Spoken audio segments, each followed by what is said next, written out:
Herkese merhaba arkadaşlar. Bugün Megastore Simülatör'deyiz. Evet, bayram tatilinde bu arada bitirdik. 9 günlük bayram tatili sona erdi. Bayramda genel anlamda hep video attım. Sadece tatilin son günü, yani pazar günü video yayınlamadım. Ama onun dışında bayram boyunca sürekli videolarımız yayınlandı. Ve bayram tatili ertesi mesaimiz başladı. Devam ediyoruz. Şimdi Megastore Simülatör'deyiz. Güncelleme geldi. Soğuk hava deposu gelecek demiştik. Soğuk hava deposu gelmiş. Hatta birkaç gün oldu galiba geleli. Fırın ürünleri, manav ürünleri ve beyaz bozulabilir ürün kutularındaki ürünler artık uygun sıcaklıkta depolanmalıdır. Girişin yakınına ücretsiz bir depo genişletmesi ve soğuk hava deposu ekledik. Böyle bir mesaj gelmiş. Hemen bakalım şöyle. Sıcaklığa bağlı ürün depolama. Tamam. Soğuk hava depo sistemi. Özel depolama gerektiren ürünlerin artık güvenli bir sıcaklık aralığı var. Bir ürün çok sıcak bir ortamda depolanırsa bozulma hasarı alır. Bu ürün çok soğuk bir ortamda depolanırsa donma hasarı alır. Donmuş ürünler biraz daha farklı çalışır. Yeterince soğuk tutulmazlarsa çözülmeye başlarlar. Soğuk zincir bir kez kırıldığında ürünler kullanılamaz hale gelir ve imha edilmeleri gerekir. Ürünler net depolama türlerine ayrıldı. Serin 6 derece 12 derece. Buzdolabı 0 5 derece. Dondurucu eksi 18 eksi 1 derece olarak. Her sıcaklığı ezberlemenize gerek yok. Soğuk hava deposu kontrol panelleri ayarladığınız sıcaklığa göre mevcut depolama modunu gösterir. Biraz karışık geldi bana ama dur bakalım. Oynayınca öğreniriz, anlarız herhalde diye düşünüyorum. Her ürünün ayrıca bir sıcaklık hassasiyet seviyesi vardır. Bu seviye ürünün güvensiz koşullarda ne kadar süre dayanabileceğini belirler. Düşük 96 saat. Tamam. Tüm mana ürünleri serin depolama gerektirir. Hadi hayırlı işler. Dondurulmuş olarak satın alınan market ürünleri dondurucu depolama gerektirir. Soğukta satılan market... Oğlum beni götürüyorlar. Soğukta satılan market ürünleri ve tüm fırın ürünleri buzdolabı depolama gerektirir. Nasıl olacak bu iş şimdi? Soğuk hava depoları. Şimdi bir tane depo yok mu? Dur bakalım ya. Market... Hop, oyun biraz kasmaya başlamış. Yoksa ilk girdiğimiz için mi öyle? Dur bakayım şuradaki çalışan şeyle alakalı, evsizle alakalı bir şey gelmiş mi? Ben ona da bir bakalım. Yok, daha gelmemiş. Tamam. Bu mu? Aynen, küçük soğuk hava deposu. Alalım. Bunu nereye kuracağız? Muhtemelen depo alanına kuracağız diye düşünüyorum.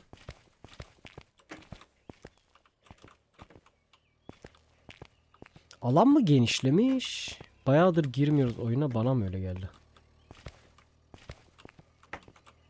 Alan genişlemiş. Aynen. Evet abi, bayağı genişle. Aynen. Bak, şu bölüm komple geriye gitmiş muhtemelen. Kamyonun içindeki boş paletler burada kalmış. Yani şu tarafa doğru açmışlar sanırım oyunu. Baksanıza, bu kadar mesafe yoktu ki. Bu kadar mesafe olsa ben zaten biraz daha fazla koyardım. Ekipmanları buraya kadar çizgi yapmışlar zaten. Birer tane daha konulabilir pozisyona gelmiş. Şimdi bunu nereye kuracağız abi? Nasıl kuruluyor bu? Ha, rastgele böyle bir yere kurabiliyor muyuz? Genişliği nasıl? Bakayım. Bu kadar. Bu belki geliştiriliyordur ya da bundan birden fazla alınabilir diye düşünüyorum ya. Burası. Ha, biz burayı açmışız, genişletmişiz. Buraları da kurulabiliyor. Şöyle döndürebiliyoruz da. Dur bakalım, bunu buraya kuralım. Nasıl olacak bilmiyorum ama.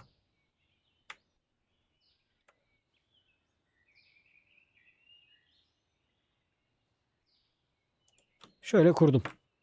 Sonradan taşıma yapabiliyoruz. Tamam. Şimdi nasılmış? Kullan. Aha, Türkçe karakterde patlamış. Şimdi serin 12'ye kadar çıkıyor. Soğutma eksi birden itibaren dondurucuya geçiyor. Eksi 18'e kadar.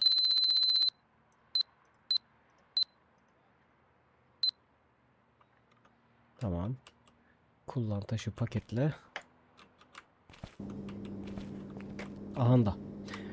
Bundan o zaman bayağı bir kurmamız gerekecek ki bizim. Şimdi çünkü diyor ki dondurulması gereken ürünler, o ne? Make compact neymiş ya?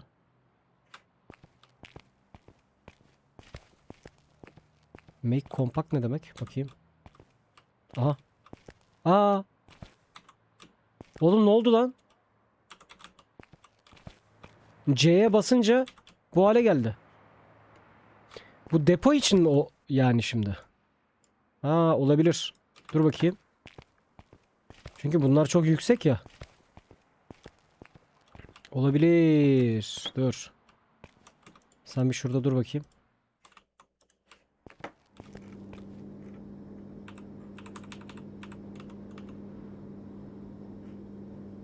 Yo.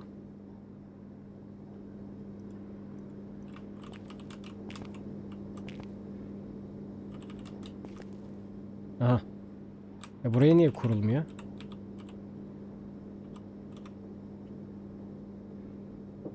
Ha, çok böyle şeyi var. İnce. Çok ince detay var.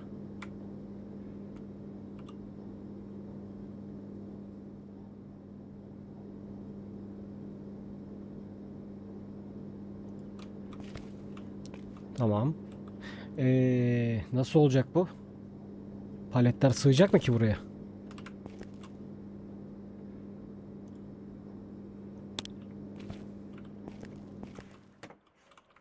Şimdi dur bakayım. Bizim soğuk hava ile alakalı. Aynen bak, bunlar var.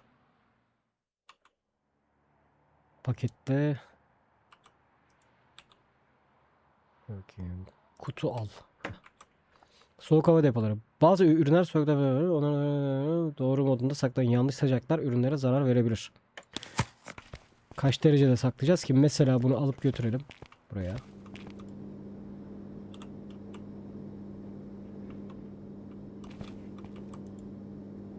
Soğutma uygun. Neye göre kime göre? Peki dur bakayım. Serin diyelim. Serin olunca ne oluyor? Soğutma gerekli diyor. Peki dondurucu deyince nasıl oluyor?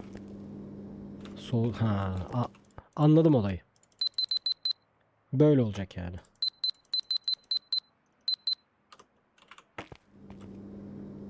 Aynen. Yalnız bunlara palet nasıl olacak bu sistem? Ben bunu anlayamadım tam. Bir dursun bakayım. Şimdi bizim burada bir sürü ürünümüz var. Biz bunları nasıl yerleştireceğiz da oraya? Baksana, burada bir sürü bizim ürünümüz var. Soğutma gerekli diyor.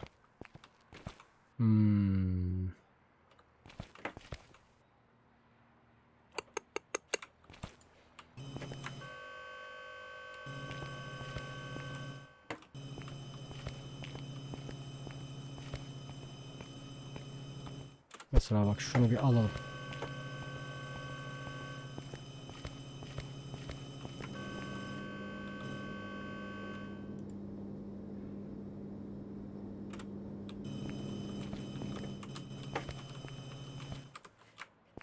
Bakayım. Soğutma uygun. Oo, oğlum kaç tane böyle depo kurmak gerekir buna? Buna çok fazla depo kurmak gerekir böyle bir durumda. Eyvah eyvah. Nasıl olacak o iş abi?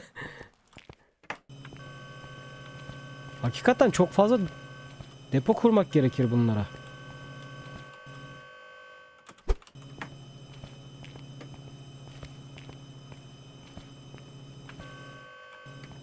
Yani çok fazla depo kurma da tam işi görmüyor ki. 1, 2, 3, 4, 5, 6. Hadi şuraya bir tane daha koysan 6, 6, 12. Bu büyütülebiliyor mu acaba? Genişletme olayı varsa bunun belki olabilir. Dur bakalım.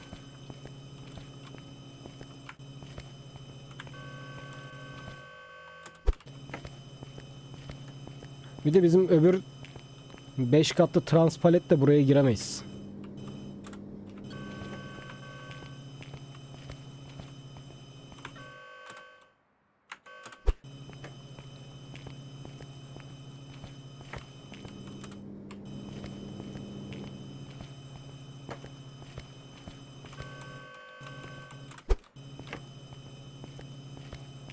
Bununla kullanmak çok rahat da.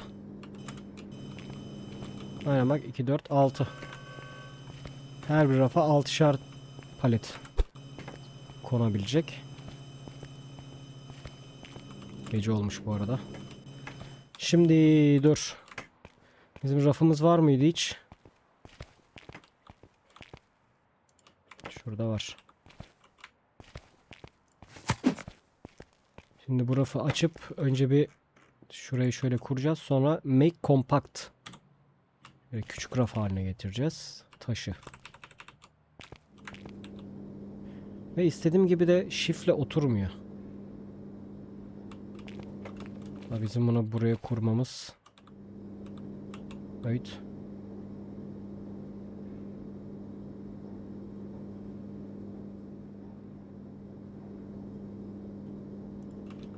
Böyle. Dur bakayım bir şeye bakalım mı? Bilgisayardan mağazaya bir bakalım. Ne var ne yok. Sistem nasıl dönüyor? Yönetimde midir? Büyüme ile alakalı bir şeyimiz var mı? Yok. Depo ile alakalı bir durumumuz yok. Depo ekipmanlarına gelelim. Bu hala gelmemiş.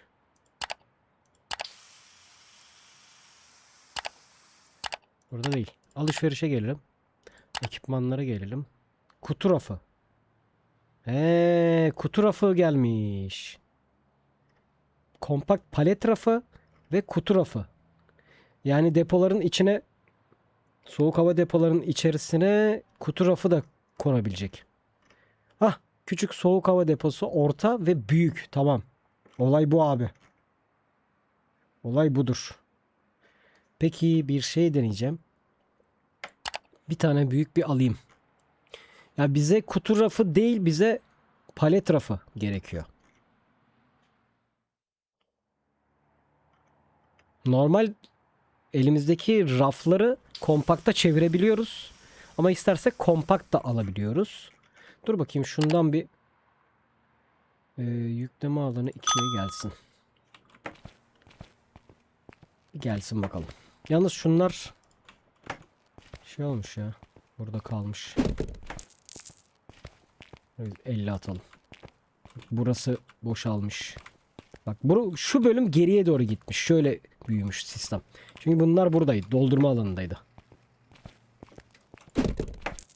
Burası açılmış. Buradaki raf tam sınırdaydı mesela. Şunları bir atalım bakalım. Onlar orada havada kalmışlar.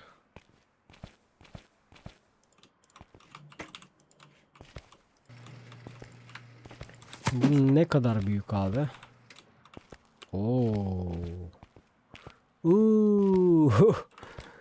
Geriye doğru ne kadar geniş? Göremiyoruz ki. Aha, şuraya kurulabiliyor şu anda. Dur bakayım.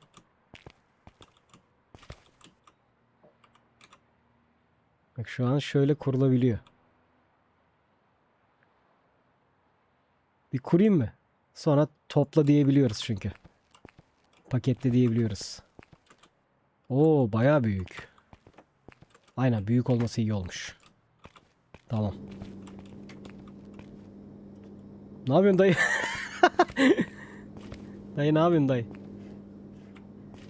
Evet, büyük olması iyi olmuş.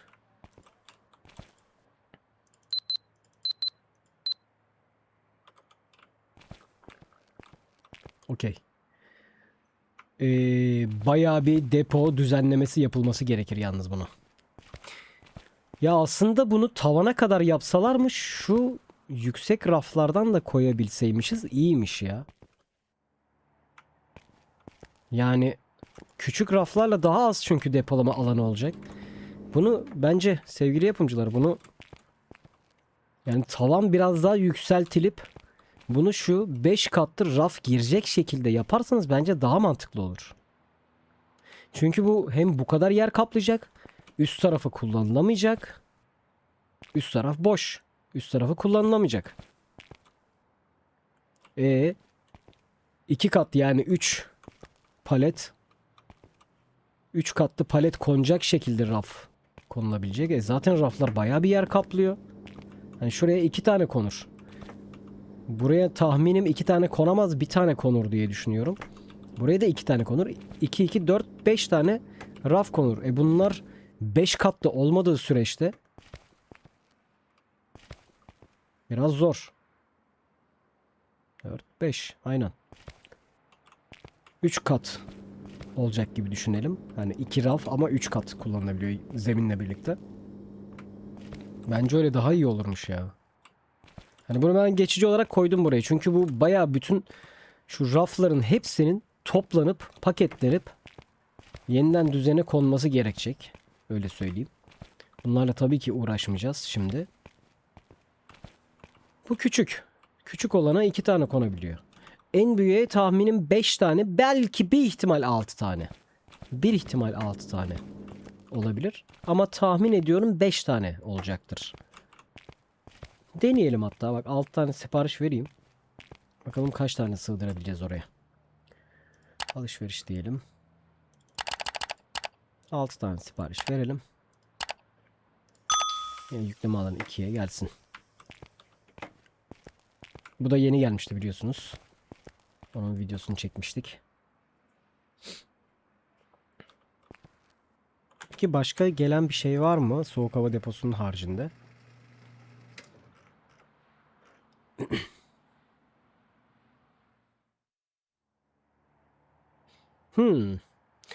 Bu şekilde de konabilir. Ama yine bak raflar bunlarmış bu arada. Rafları da gösteririm size olmadı ya. Dur bakayım başka bir şey var mı gelen? Genel amaçlı kutu.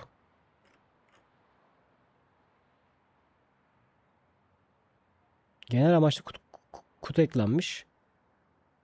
Birçok farklı ürün türünü taşıyabiliyor. Böylece ürünleri taşımak istediğinizde her seferinde tam olarak doğru kutu türünü aramanıza gerek kalmıyor. Bravo. Bu çok güzel olmuş. Çünkü boş kutu arayıp duruyordum bir şeyleri raftan alabilmek için. 4 numaralı kısa yol tuşuna atanmış. Aa, o benim dikkatimi çekmemiş. Dur bakayım. Aa, iyiymiş. Bu iyiymiş bak. 3'te megafon vardı. Alo. Alo. Alo. Alo alo. Megafon vardı. 4'e de bu eklenmiş. Güzel olmuş, tamam.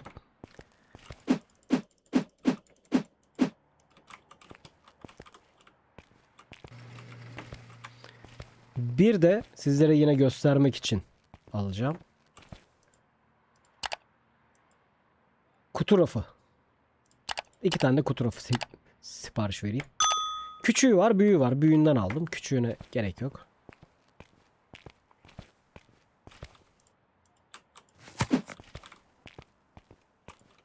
Oğlum. Oraya iptal. Ha.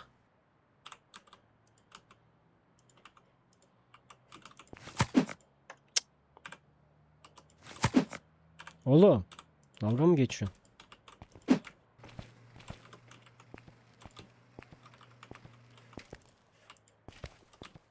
Allah Allah.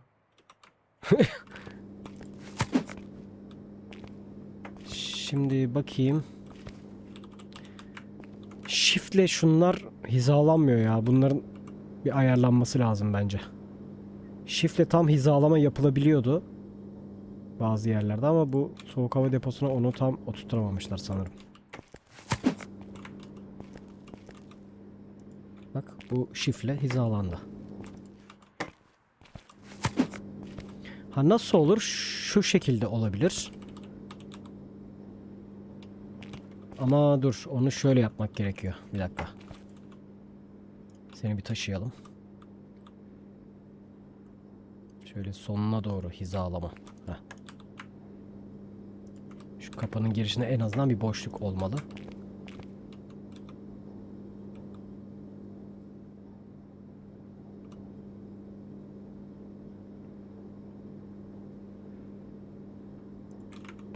Aynen bu şekilde olabilir bak.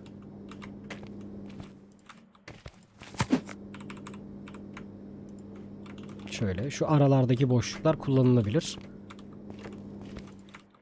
Tamam, böyle zaten 6 tane her türlü girer. 8 tane girmez mi? Aslında girebilir ha. Girer. Şurası biraz daha dar oluyor ama zaten burası 2 katlı.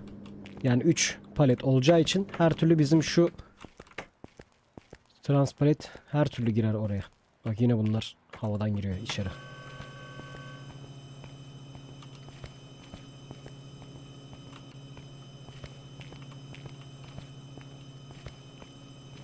Bu transparet her türlü buraya giriyor. Her türlü yönlendirme yapılabiliyor bununla.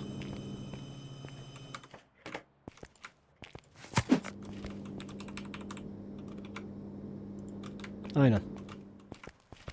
Şunun ara boşluğu biraz fazla mesela. Biraz daha hani arkaya koyarsanız ona göre tam hizalanabilir. Şimdi şu gelenlere bir bakalım. Bunları da görmüş olalım. Yani bunlardan bayağı bir ekleyebilirsiniz aslında. Ama bunlar işte palette değil, tek tek kutu kutu koymanız gerekiyor. Tek tek elle kutuları yerleştirmeniz gerekiyor. Kutu bittiği zaman çalışan gelip kutudan almaz. Yani çalışan kamyonla aldığımız ürünü getirip de buraya yerleştirmez. Palet olması gerekiyor. Onun zorunluluğu var yani.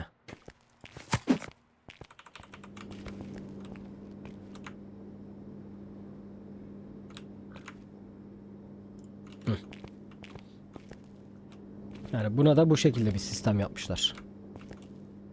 Mesela bak şuna taşı diyelim.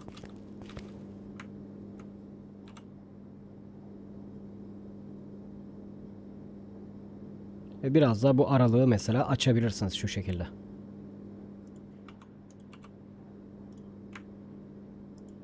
Aynen. Şöyle biraz da aralıklı. Burası da bu şekilde yapılandırabilirsiniz. Tamam.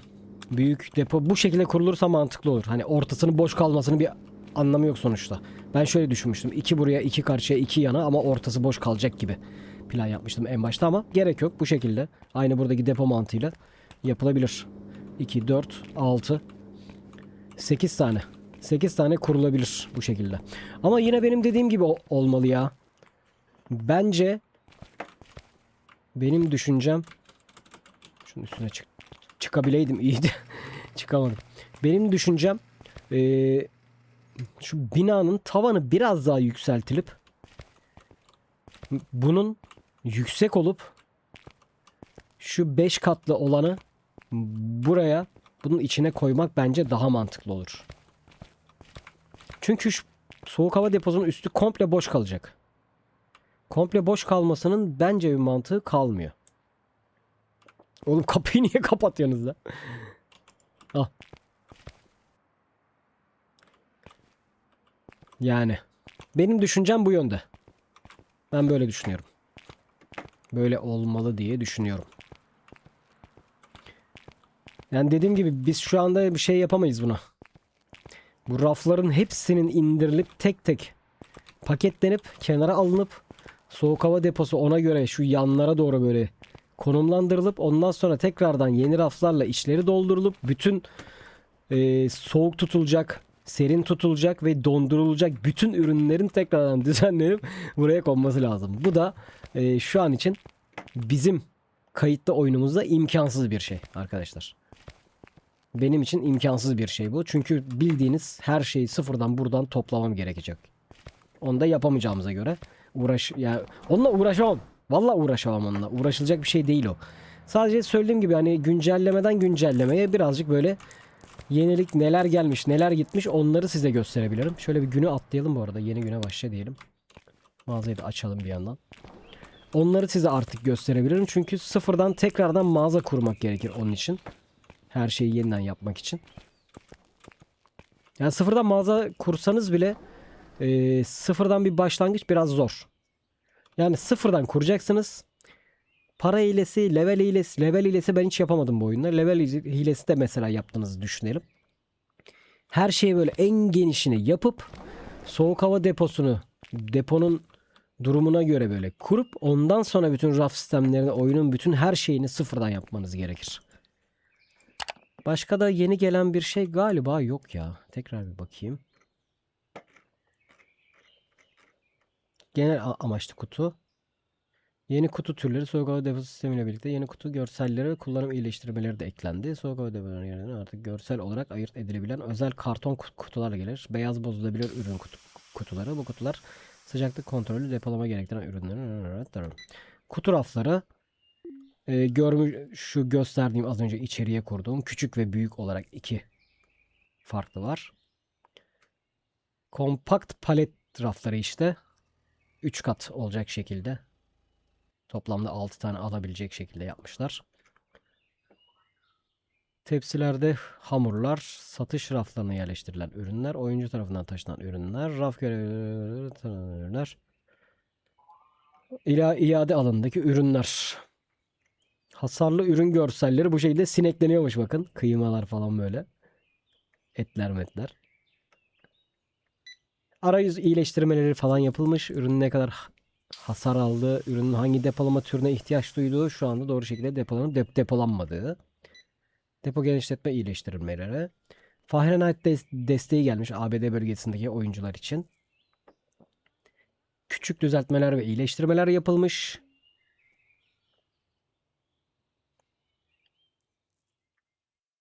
Sırada neler varmış onları gösteriyor.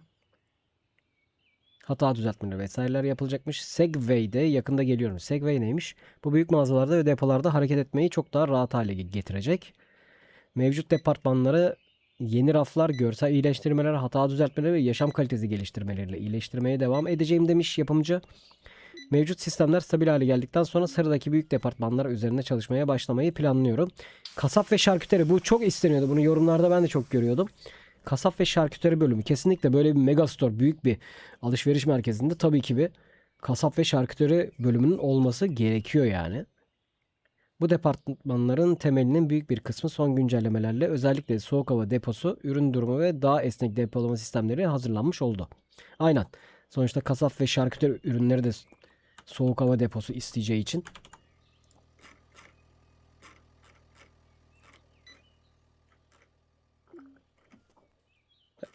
Evet, başka da yeni gelen bir şey yok.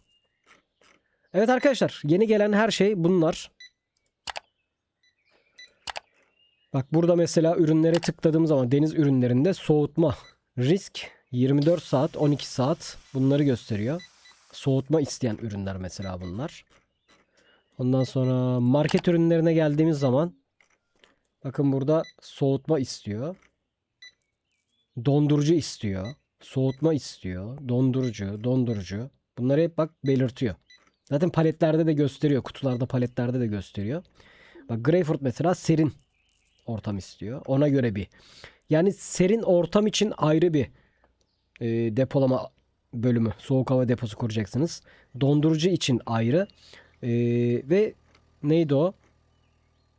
Soğutma için ayrı. Yani bunların hepsinin ayrı ayrı depolama alanı kurmak gerekecek. Bu da bayağı bir zahmet ya. Gerçekten çok büyük bir zahmet bu. Bak fırında da aynı şekilde. Hamurların hepsi soğutma alanı istiyor mesela. Fırın için sırf ona özel bir alan olması gerekecek. Bunların da hepsi o alana sığabilecek mi? O paletlerin hepsi sığabilecek mi mesela? Dediğim gibi bayağı zahmetli bir iş oldu bu. Soğutma bölümü. Aslında biraz daha basite indirgeyip bunu tek bir depolama alanı yapıp deniz ürünleri için hani gerçi o da olmaz ki şimdi hamurun olduğu yerle ya da meyvenin sebzenin olduğu yerle deniz ürünlerini ya da yarın öbür gün kasap ürünleri geldiği zaman hepsini buradaki depoya koymak da çok doğru bir şey olmayacak. Sağlıklı bir şey değil yani. Hani gerçeğe göre kıyasladığım zaman sağlıklı bir şey olmayacak. Oğlum burada bunlar duruyor ama soğutma uygun diyor. O nasıl olacak? Şu an sanki bir buzdolabının içerisindeyim. Soğuk hava deposunun içerisindeymiş gibi şu anda gözüküyor mesela. Bak bunlara soğutma gerekli diyor. Yani bunların hepsini alacaksınız. Tek tek oraya yerleştireceksiniz. Tabii ki sığmayacak. Hadi bütün depoyu komple resmen sileceksiniz. Sıfırdan bir daha kuracaksınız yani. Öyle düşünün. Gerçekten sıkıntılı. Evet arkadaşlar. Yeni gelen güncellememiz bu şekilde. Belirtildiği gibi kasap Ve şarküteri bölümü geldiği zaman bir sonraki güncellemede mi yaparlar artık? Ne zaman yaparlar bilmiyorum. Bakın kutular da değişmiş bu arada. Ne zaman yaparlar bilmiyorum. Artık duruma göre biz de onun videosunu çekeriz. Yani artık sürekli devamlı video çekmiyoruz bu oyunla alakalı. Yenilik, güncelleme vesaire o tarz işler geldiği zaman ona göre biz de videosunu çekeriz. Evet, izlediğiniz için teşekkür ederim. Beğendiyseniz beğen butonuna basmayı unutmayın. Bir sonraki videomda görüşmek üzere. Kendinize iyi bakın. Hoşçakalın.